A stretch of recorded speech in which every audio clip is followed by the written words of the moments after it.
დღეს ერთ კონკრეტულ საკითხს მინდა გამოვეხმაურო. ეს არის თვალთმაქცობა, კიდევ ერთი არგუმენტი, რატომ იყო კონკრეტულად ორი პარტიის მხრიდან ამ არჩევნებში მსხვილ შეწირვაში მონაწილეობა თვალთმაქცობა. ეს არგუმენტი ეხება თბილისის საკრებულოს მუშაობას. ანუ თუ დავუჯერებთ ამ ორ მოშინაურებულ ოპოზიციას, ისინი ამბობდნენ, რომ ძალიან მნიშვნელოვანია, რომ მოსახლეობას წარმომადგენლობა ჰყავდეს საკრებულოში. მათი დატოვება წარმომადგენლების გარეშე არ შეიძლება.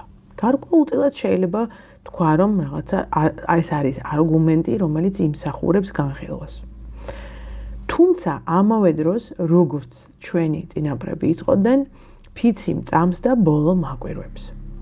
საქმე ეხება იმას, რომ ეს ორივე მოშინაურებული პარტია უკვე ძალიან მსუყეთ არის წარმოდგენილი დღეის მდგომარეობით საქართველოს საკრებულოებში. მეტიც მათ ამ არჩევნებში მონაწილეობით არც ალბათ უფრო მოაკლდათ წევრები, ვიდრე მოემატათ. მანამდეც მათ ყავთ შემადგენლობა 20-21 წლიდან არჩეული. განსაკუთრებით ამ შემთხვევაში აღნიშნავ თბილისის საკრებულოს. აი დღეს გაიმართლა თბილისის საკრებულოს ხდომა, სადაც ჩუმად წყნარად უმრავლესობამ ქართული ოცნებისა დაამტკიცა მერის მოადგილე თანამდებობაზე. მასზე კიდევ მოგვიანებით მოგახსენებთ. არ იყო იქ ოპოზიცია წარმოდგენილი, არ იყო არც დისკუსია, არც კამათი, არც არავითარი რაღაცა წინააღმდეგობა არ იყო.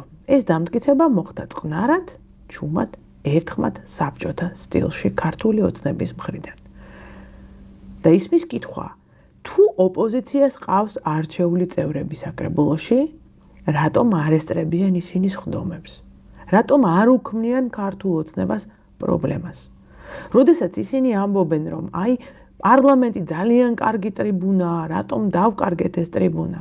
აგერა აქვს ტრიბუნა თვირთინ თბილისის საკრებულო და შიგნით ისინი არ დადიან ჩემო კარგო ხალხო.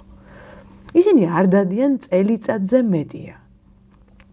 წელიწადზე მეტია 2024 წლიდან რუსული კანონის შემოტანის დღიდან თბილისის საკრებულოს წევრები ოპოზიციის მხრიდან არ დადიან სხდომებზე. მათ აქვთ გამოცხადებული ბოიკოტი.